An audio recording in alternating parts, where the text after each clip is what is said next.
আমরা তো দেখে ফেললাম ডাটাবেজে কিভাবে ডাটা এন্ট্রি করতে হয়, বাট এই ডাটাটা আসলে কিভাবে রিড করব। আমরা যদি এখন লিখি শো ডিবিএস, দেখেন আমরা যেই টেস্ট ডাটাবেসটা ক্রিয়েট করেছিলাম সেটা কিন্তু শো করছে। বাট এর ভেতরের ডাটা যদি আমি এখন দেখতে চাই, আমাকে যেই কমেন্টটা লিখতে হবে সেটা হচ্ছে ডিবি, দেন আমরা যেই কালেকশনে দেখতে চাই। এখন দেখেন কালেকশনে দেখার আগে আমাদের কিন্তু এটা শিওর হওয়া লাগবে যে আমরা ডিবিতে আছি, টেস্টে আছি। তো দেখেন আমি কিন্তু টেস্টেই আছি। তো ডিবি লেখার পরে আমরা লিখব হলো যেই কালেকশনে আমরা ডাটা রিড করতে চাই। তো প্রিভিয়াসলি আমি একটু ভুল করে লিখেছিলাম স্টুডেন্ট, সেই নামটা হয়ে গেছে STUDENT। তো ডাটাবেজের নামটা ভুল হওয়ার কারণে এটা হয়ে গেছে স্টুডেন্ট। তো এখন তো এটার কিছু করার নাই, পরবর্তীতে এটা চেঞ্জও করা যায়, বাট আমরা আপাতত এই নামেই ইউজ করছি। তো এখানে যদি ফাইন্ড লিখে আমি এন্টার দিই, দেখেন আমরা যেই তিনটা ডাটা প্রিভিয়াসলি আপলোড করেছিলাম বা ইনসার্ট করেছিলাম সেই ডাটাগুলো কিন্তু আছে এখানে প্রপারলি। তো এইখানে ফাইন্ডের পরে যদি আমি লিখি ডট পিটি PRETTY এবং এরপরে আবার একটা ফার্স্ট ব্র্যাকেট দিয়ে দিই, অর্থাৎ ফাংশন কলের মতো, তো দেখেন সুন্দর করে একটু সিনক্রোনাইজ ওয়েতে ডাটাগুলো আমার কাছে আসছে।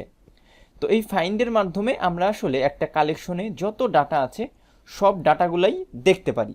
তো প্রিভিয়াসলি আমরা যখন মাইএসকিউএল দেখেছিলাম সেখানে কিন্তু আমরা দেখেছিলাম যে আমরা চাইলে আমাদের ডাটাবেজের টেবিলের উপরে কিছু কন্ডিশন অ্যাপ্লাই করতে পারি।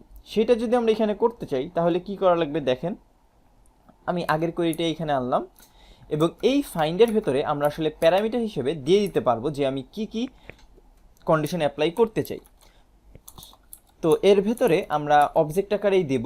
তো প্রথমেই আমি চাবো যে আমার যেই নেম আছে সেইখানে নেমটা যেন এসটি আছে সেটা দেখায়। এর জন্য আমরা এখানে লিখব নেম এবং এইখানে স্ট্রিংয়ে আমি লিখে দেব এসটি। এর ফলে যেটা হবে, এসটি নামের সাথে যখন ম্যাচ করবে সেই ডাটাটা আমাকেও দেখাবে। তো এখন যদি এন্টার দিই, দেখেন শুধু এসটি নাম যেটা আছে সেটাও দেখাচ্ছে। তো এইখানে আমরা চাইলে কিন্তু মাল্টিপল কন্ডিশনও দিতে পারতাম। তখন আমার দেওয়া লাগতো এসটির পরে কমা দিয়ে, সাপোজ রোল যেটা আছে রোল দিয়ে আমি যদি, এখন দেখেন এসটিতে রোল ছিল 1 2 3 4 5, আমি লিখলাম 1 2 3 এবং এখন যদি এন্টার দিই দেখেন কোনো ডাটা দেখালো না। বাট আমি যদি এখানে চেঞ্জ করে 1 2 3 পরে 4 5 লিখে এন্টার দিই, আবার ডাটা দেখা যাচ্ছে। অর্থাৎ মাল্টিপল কন্ডিশন হলে আমরা এরকম কমা সেপারেটেড কন্ডিশন লিখতে পারবো। এবং পাশাপাশি এখন যদি আপনারা চান যে আমরা এত ডাটা না দেখে যে কোনো দুইটা ফিল্ড দেখতে চাই, সাপোজ এই ড্যাশ আইডিটা আমি দেখতে চাই না, তার জন্য যেটা আছে সেটা হচ্ছে প্রজেকশন।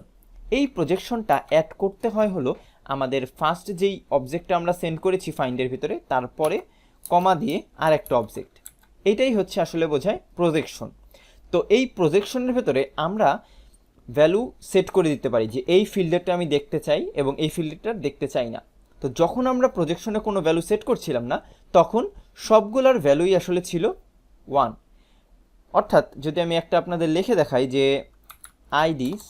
স্ল্যাশ আইডি যেটা বলে ড্যাশ আইডির ভ্যালু যদি আমি সেট করে দিই 0, তখন ও এই আইডি প্রপার্টিটাকে আর দেখাবে না। এবং এখন যদি এন্টার দিই, দেখেন আমাকে দুইটা ভ্যালু দেখাচ্ছে।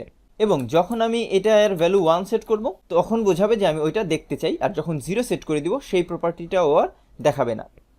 তো এই ছিল আসলে বেসিক ফাইন্ডের কাজ। আমরা চাইলে এখানে আরও অনেক কিছুই করতে পারি। তো ফাইন্ডের সাথে আমি আরেকটা জিনিস দেখাই দিই, সেটা হচ্ছে ফাইন্ড ওয়ান দিয়ে আমরা সিঙ্গেল কোনো ভ্যালু চাইলে দেখতে পারি। বাট ফাইন্ড ওয়ান ইউজ করলে আপনাদের একটা জিনিস মাথায় রাখা লাগবে যে ফাইন্ড ওয়ান,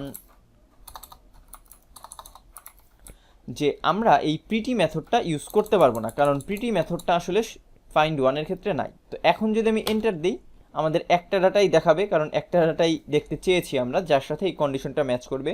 তো এরকম যদি হতো যে মাল্টিপল কোনো কন্ডিশনের সাথে ম্যাচ করছে, তখন ও প্রথম ডাটাটা আমাদের দেখাতো। তো আশা করি বুঝতে পেরেছেন কিভাবে মঙ্গোডিবির রিড কাজ করে, অর্থাৎ আমরা যে রিড করতে চাচ্ছিলাম ডাটা, সেই রিডটা কাজ করে। আজকের ভিডিও এ পর্যন্তই, সবাইকে ধন্যবাদ।